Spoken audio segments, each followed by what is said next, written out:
Episode 11 of my happy ending starts with RN spending some time fishing with Changsuk. She talks to her grandfather about how she was missing her parents. Meanwhile, a man dressed in black takes photos of RN in secret. At Revie, Yoon-jin is the new CEO and greets the employees in Jae-won's place.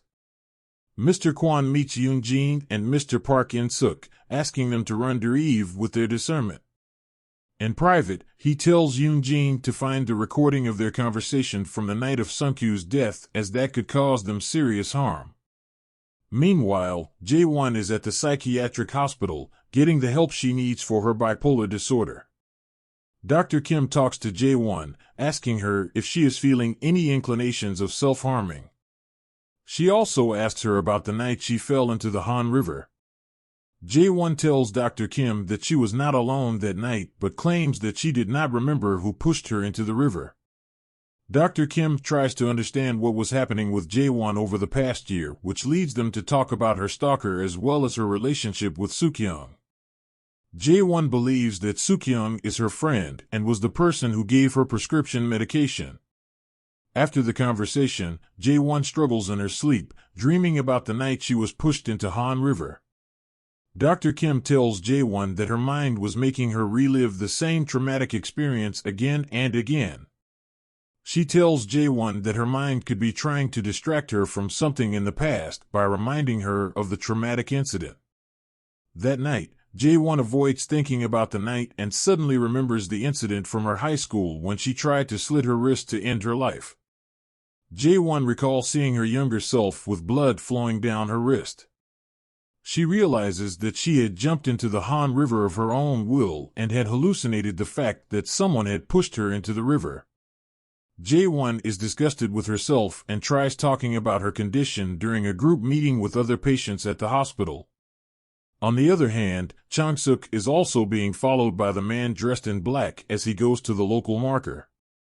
That night, Taeju meets Yoon-jin and she claims that Jae-won's mother, Young Mi-hyang, was an old friend of Taeju as they were both gambling buddies. Yoon-jin wonders what Taeju is after, but the latter tells her that she was not ready to know the truth. The next morning, Tae-oh shows up at Changsuk's house with his sister, Rachel. Rachel and RN get along as per their plan, and Changsuk tells Tae-oh that he has decided to send RN abroad with Rachel till the issue with Jae-won is sorted.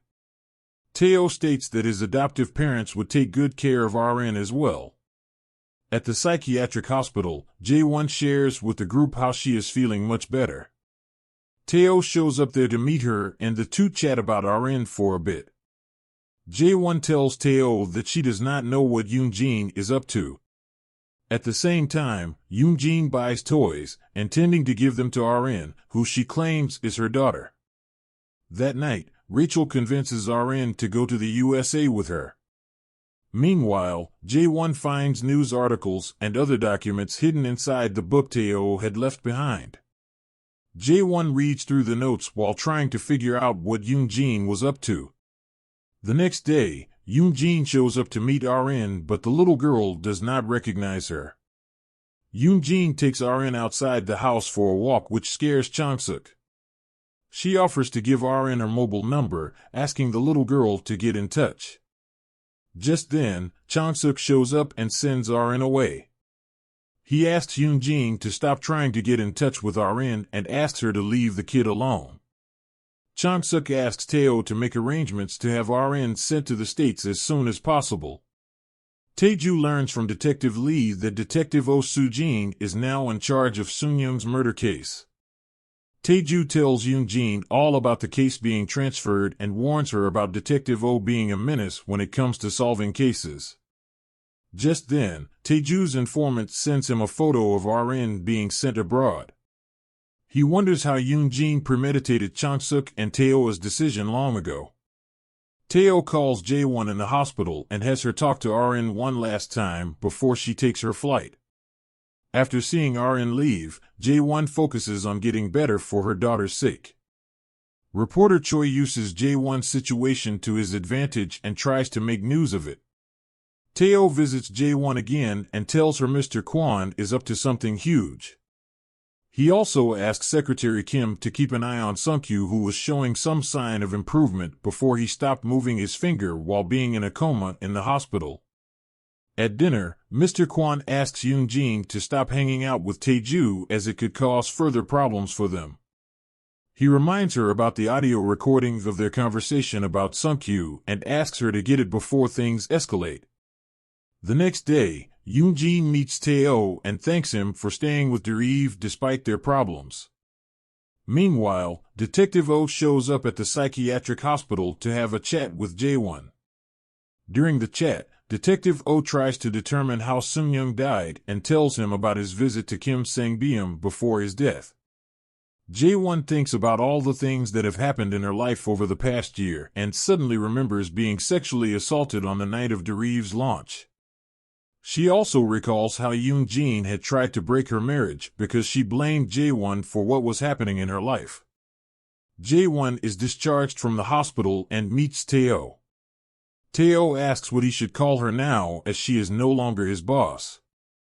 Jae-won tells Tae-oh that a lot has changed in the last few months of her absence as the two finally go back to her house. Meanwhile, reporters interviewing Yoon-jin compare her to Jae-won. At Jae-won's house, Tae-oh finds Sung-young's notes in his study room. Jae-won tells Tae-oh that she is going to make the person who killed her husband suffer and asks for his help with it. Jae-won ignores her hallucinations of Suk-young and tries to get better. The next day, Jae-won meets Kim Mi-so, another one of Sang-beom's victims who is adamant about destroying him. She hands over some evidence to prove Sang-beom's involvement in the manipulation of some clinical tests. Sang-beom is called in for investigation and Mr. Kwon learns all about it. He asks Sang-beom to hand off his shares in Revie to avoid the brand from being embroiled in the controversy. However, he sends Yoon-jae after Sang-beom. Jae-won watches Yoon-jae trying to run a heavily drunk Sang-beom over with his car. The next day, Jae-won shows up at a showing of Yoon-jin's art where Mr. Kwon and Yoon-jin are both present. Instead of creating a scene, she hugs Yoon-jin.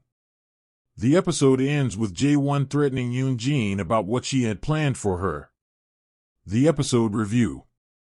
A lot that is happening in the show at the moment seems pointless. While the crux of this episode was RN's move to the United States and the appearance of Sang-beom's victim, I am not sure what happened aside from that. We see Mr. Kwon trying to strike a deal with the assemblyman, but there is no information about what he is up to. There is also the uncertainty around Sung-young's murder investigation. Moreover, everything about the clinical trials and Sang-beom's involvement in those leading up to him signing off his shares in Revie are all extremely confusing. I hope the episodes that follow offer some clarity to the viewers as the show is on its final few episodes now.